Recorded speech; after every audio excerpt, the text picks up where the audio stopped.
Practical number 8. Write a program to print the area of a rectangle. एक rectangle है जिसका area मालूम करेंगे। एरिया मालूम करने से पहले लेंथ और विड्थ हमारे पास होनी चाहिए, लंबाई और चौड़ाई। फॉर एग्ज़ाम्पल ये है, आपको एग्ज़ाम्पल के लिए यहाँ छोटा सा बना के रेक्टेंगल दिखाया है। यहाँ पे लेंथ 2 है और विड्थ 4 है।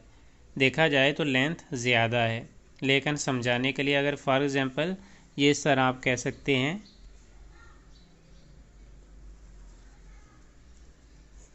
इस तरह, ठीक है। इसमें लेंथ फिर 2 हो जाएगी और ये चौड़ाई जो है विड्थ ये 4 हो जाएगी, ये ज़्यादा है, ठीक है। तो आप इसको भी कंसीडर कर सकते हैं। यानी लेंथ 2 है और विड्थ 4 है। लेंथ 2 है, विड्थ 4 है, चौड़ाई 4 है। अब यहाँ पे देखें, सबसे पहले प्रोग्राम शुरू करने से पहले हम इंक्लूड जो इनपुट आउटपुट लाइब्रेरी फाइल्स हैं उनको लिखते हैं, जिस तरह studio.h। उसके बाद void main इस फंक्शन को लिखते हैं। उसके बाद हम शुरू कर लेते हैं प्रोग्राम को, जो इस तरह शुरू किया जाता है, ये ब्रैकेट के साथ।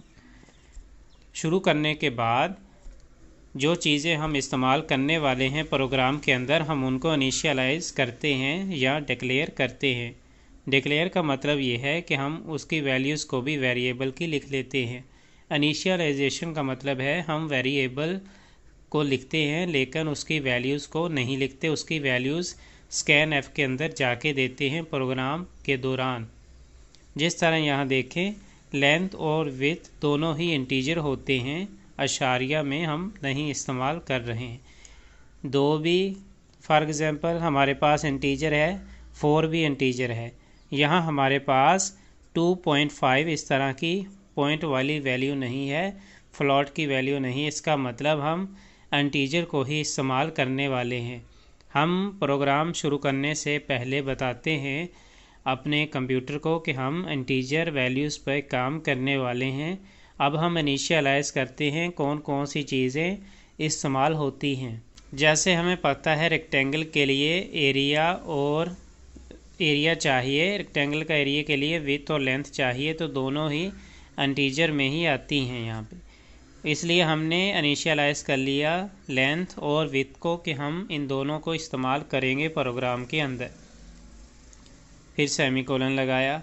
अब हम प्रिंट एफ करते हैं जो कि शो होगा, आउटपुट शो होती है। जो प्रिंट एफ में जो भी लिखा जाता है वैसे ही शो हो जाता है, जिस तरह एंटर लेंथ एंड विड्थ। फिर न्यू लाइन स्टार्ट करेंगे और यहाँ पे हम इसको ख़त्म कर देंगे। अब हमने लेंथ और विड्थ को एंटर करना है, उसके लिए स्कैन एफ का इस्तेमाल करते हैं इनपुट के लिए। अब हम इनपुट में स्कैन एफ का यूज़ कर रहे हैं।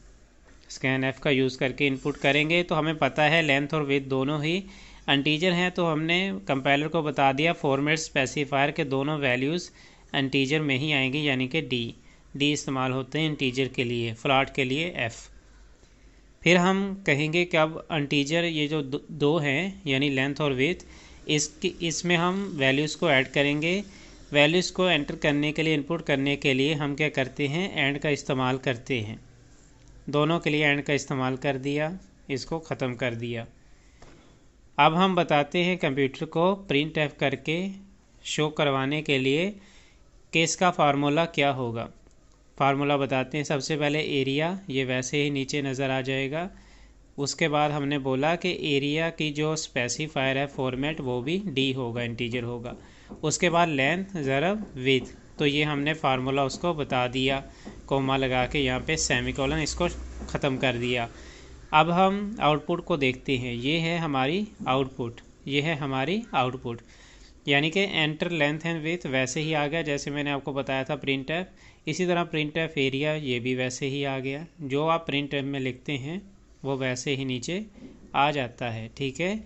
उसके बाद क्या करेंगे कि हमने जो लेंथ और विड्थ एंटर की थी स्कैन एफ के ज़रिए, वो थी लेंथ और विड्थ क्या एंटर की थी, 2 और 4। अब इसके बाद फार्मूला में पुट करते हैं वैल्यूज़ को, 2 और 4 को। 2 multiply by 4 is equal to 8, तो एरिया हमारे पास 8 आ गया। एरिया हमारे पास 8 आ गया लेंथ और विड्थ में जब फार्मूला लगाया। तो इतना सा ये प्रोग्राम था। उम्मीद है कि आपको अच्छे से समझ आया होगा। अगर कोई चीज़ आप पूछना चाहते हैं तो आप कमेंट करके पूछ सकते हैं। और सॉरी, यहाँ पे हम प्रोग्राम को एंड भी करते हैं इस तरह, सॉरी इस तरह, ठीक है। ये वाली ब्रैकेट से एंड भी करते हैं, इसी से शुरू करते हैं।